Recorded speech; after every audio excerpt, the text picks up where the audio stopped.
So if there's one thing I could probably attribute most of my hifz progress to so far, it's probably just keeping a schedule. And that sounds super basic, but for most people watching this, if you're not like actual, طالب العلم in like a country where you're full-time like a student, the thing is you gotta have other stuff, other responsibilities, or especially if you're in like the Western world, other things that you need to actually like factor in, but also at the same time have your personal goal of hifz. And this was something totally foreign to me and probably a lot of people who are also my age, because when I was growing up, in the internet era, I would just come from school, hop on the internet all day, hop on the game, and just like throw away all my time. And I didn't even have like a schedule until like I was like till like recently, till like real adulthood basically. But when you make a schedule around the Quran, it makes it so like your hifz progress is so much faster and so much smoother. And you don't have these like emotional highs, emotional lows, because everything just starts staying consistent once you build that like foundational habit. Another thing that I've been learning, just the older I've gotten, is how precious like your attention really is. When people say the most important resource is time, but even more important to that is your attention, because there's some times where time is going by and you're just not doing anything,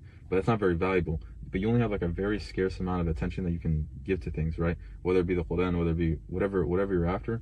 And the thing is, nowadays it's very hard to put that attention to the right thing, because think about it, like everything is trying to get your attention, whether it be these social media companies, other people, other tasks that you might not even deem as valuable, right?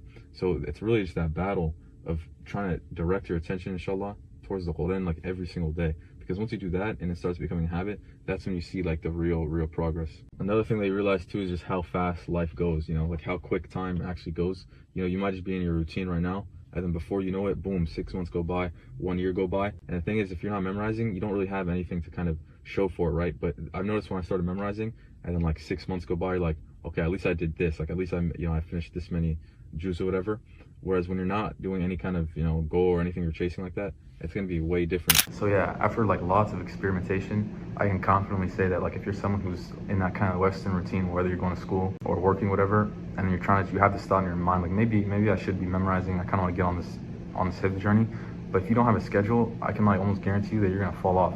And it's because that there's already so much temptation that when you get off school, when you get off work, you can always just be scrolling on your phone. Time just goes by like this, right? You can get distracted from every angle.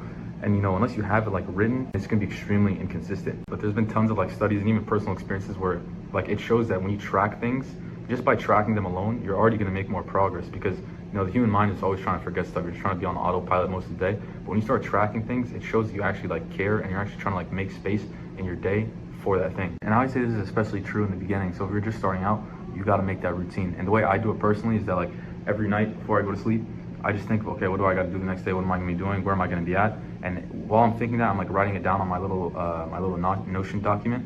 And whenever I find like a little space of free time, then that's where I'm factoring, okay, I'll memorize at this time, at this location, and then I'll revise at this time, at this location. And when you have like that, and you just refer back to your phone throughout the day, you're like, okay, I got nothing else to do. This is what I'm supposed to do. And it sounds really basic, but to be honest, the memorizing process really is basic. It's just the things that you do day in, day out. And then before you know it, months go by, years go by, and you're like, whoa, look how far I've come. And in my experience, the more time that goes by, the more I see like, man, focus and the things you spend your time on is really so important. Like, the way you live your days, the way you live like this week, this day-to-day life is in essence the way you live your life, because humans are creatures of habit, right? So if you don't really strive to make this a habit, it's just going to slip away like many other maybe goals or lifestyle changes you've tried to make. And this is because I've tried this originally without like kind of, I guess you could say, overthinking it, or without kind of just leaving it up to my motivation, right? Just whenever I feel like I memorize.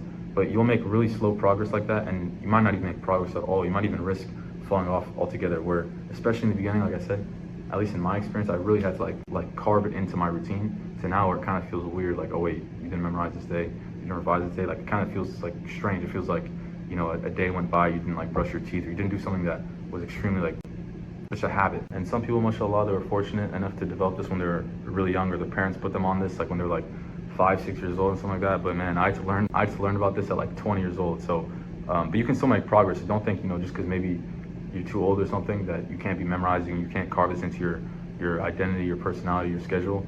Like subhanAllah, you can do it pretty quickly actually. So don't get discouraged by that.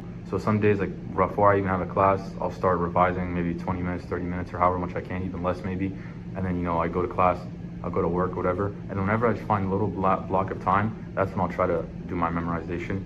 And then also another thing that helps is before I go to sleep as well, you also do a last kind of revision to make sure nothing's really slipping out of your memory, either from what you memorized a while ago, or what I've memorized like that day, right? When you start doing this too, you start realizing where a lot of people's time was going, and especially like where even your time was going. Maybe it was going to like random meetings or just commuting and stuff. And when you start doing this, you start realizing the importance of time. Like, wait, if I can review all this in 30 minutes, if I can strengthen my memory in this 30 minutes, it doesn't make sense for me to do like this pointless stuff that takes like hours and hours. And when you do that, you start always just thinking in this perspective, oh wait, how can I save time? How can I make time for the Quran so I don't forget this, or so I memorize more of this. If you're still living without, a routine, you're tripping. But also if a lot of people are living without like Quran inside the routine. So yeah, you're still tripping. I'll definitely hop on that. And yeah, inshallah, it's a benefit. Assalamu alaikum.